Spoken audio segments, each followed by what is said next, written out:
Olá, queridos. Hoje, sobre o Evangelho de Lucas, vamos conversar sobre os capítulos 16, 17 e 18. O capítulo 16 começa Cristo falando sobre riquezas. Isso é muito importante, porque nessa época, na Palestina, a pobreza era generalizada. E as pessoas acreditavam que a solução dos seus problemas eram ter dinheiro. Tendo riquezas, os meus problemas acabariam. Então, Jesus explica, claro que não. Não é com riqueza que os nossos problemas cessariam. Duas parábolas ele então comenta sobre o mordomo desonesto e sobre o rico e o Lázaro. O mordomo desonesto, não que Deus concorde com a desonestidade, obviamente ele é santo, santo, santo, mas a atitude desse servo desonesto é que chama a atenção e que Deus está colocando aqui em evidência.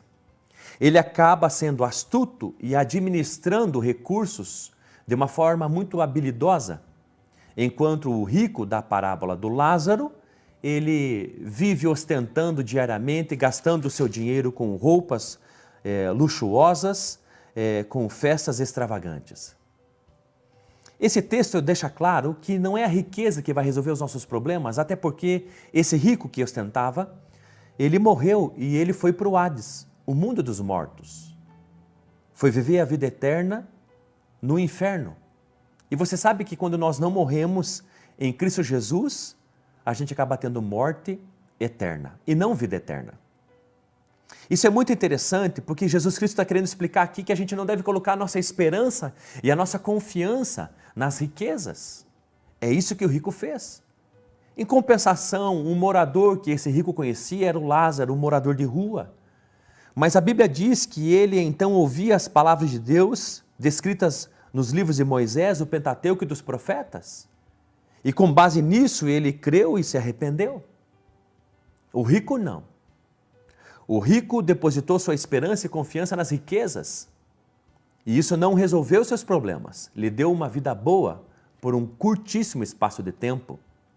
Morreu e então foi para um lugar de tormentos para todo sempre. Jesus Cristo segue dizendo nesse mesmo capítulo uma coisa muito interessante no verso número 16 que eu quero ler a você. A lei e os profetas profetizaram até João. Olha que interessante. A lei e os profetas. Está dizendo que João é o último. A lei e os profetas profetizaram até João. Desse tempo em diante estão sendo pregadas as boas novas do reino de Deus. A partir de Jesus Cristo é a nova aliança, a época da graça. É um novo tempo. Cristo marca um novo tempo, não apenas para se marcar datas e estabelecer anos, mas um novo tempo, uma nova época, uma nova era das boas novas do reino de Deus sobre a terra. Olhe para Jesus, conheça-o, preste atenção nele, porque a conclusão que você vai tomar sobre Jesus Cristo vai te levar à morte eterna ou à vida eterna. No capítulo 16, então, vai falar sobre o perdão, sobre a fé e sobre o dever. Perdão por quê? Eu quero ler. 17:1. Jesus disse aos seus discípulos, é inevitável que aconteçam coisas que levem o povo a tropeçar. É inevitável os escândalos. Mas Jesus aqui não está focando a pessoa ou os escândalos que acontecem. Está focando aqui o perdão. É muito comum a gente carimbar as pessoas que cometem escândalos, a gente não esquecer mais, registrar em pedras. Mas aqui Jesus está dizendo, olha, não foque os escândalos ou as pessoas que cometem eles. Ai delas, sim. Jesus diz isso. Mas Jesus está chamando a atenção aqui para nós focarmos o perdão. Se uma pessoa pecar contra você no mesmo dia 7 vezes e ela se arrepender, perdoe. Jesus está focando aqui o nosso alvo da vida cristã dos discípulos, o perdão.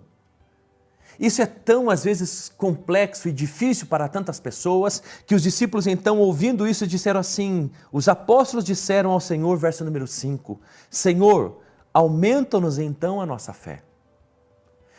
Eles olharam a necessidade do perdão, esse ensino de Jesus, e disseram, Deus, então, nos aumente a fé. A gente precisa ter mais fé, então, para perdoar. E olha a resposta que Jesus disse. Talvez você pergunte, talvez você pense, talvez você questione, olha, eu preciso mais de Deus, uma resposta a mais de Deus para perdoar alguém, ou um sobrenatural de Deus para perdoar alguém.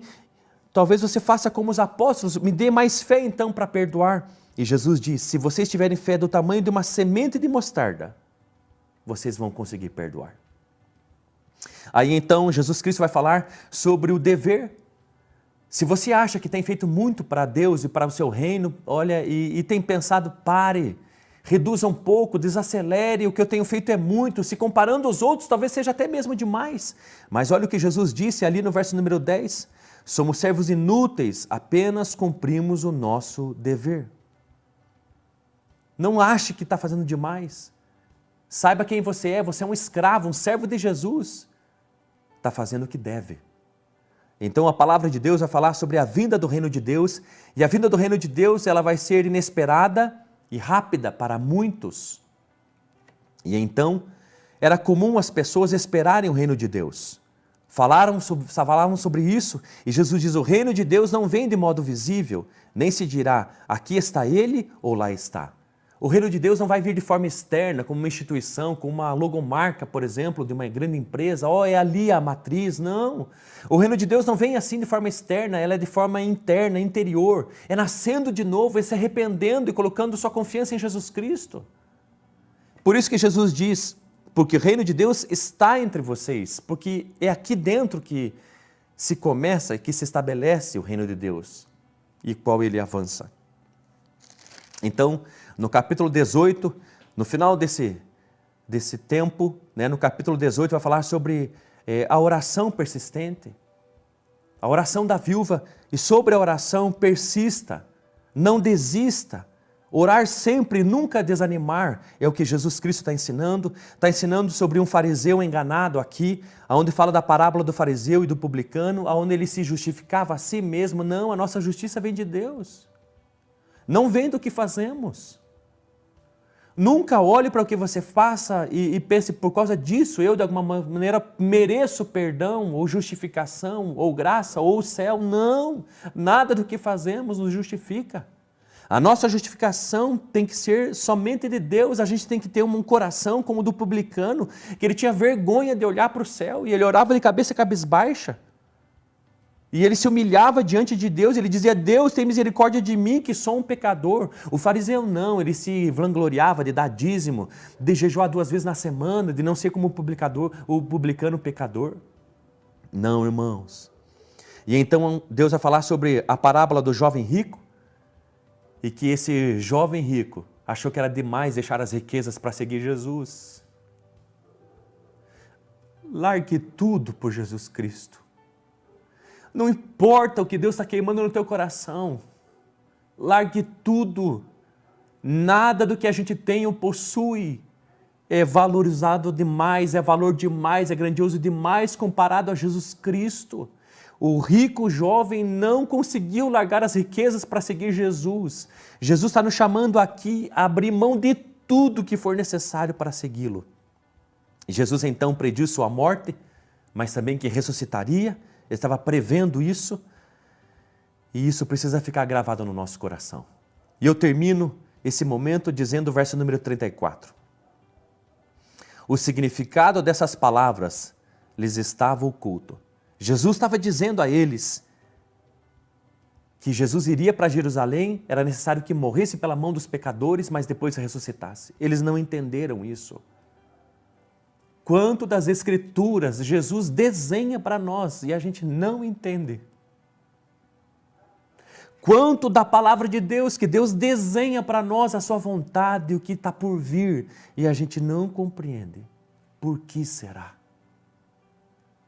Coloque os seus olhos em Cristo, seja sensível à sua voz, esteja atento ao que Ele fala, seja curioso, não esqueça, memorize, corra atrás. Não fique perdido nas Escrituras, não, mas seja interessado a saber o que Deus está falando e está dizendo hoje, nesses dias e nesse tempo. Deus te abençoe.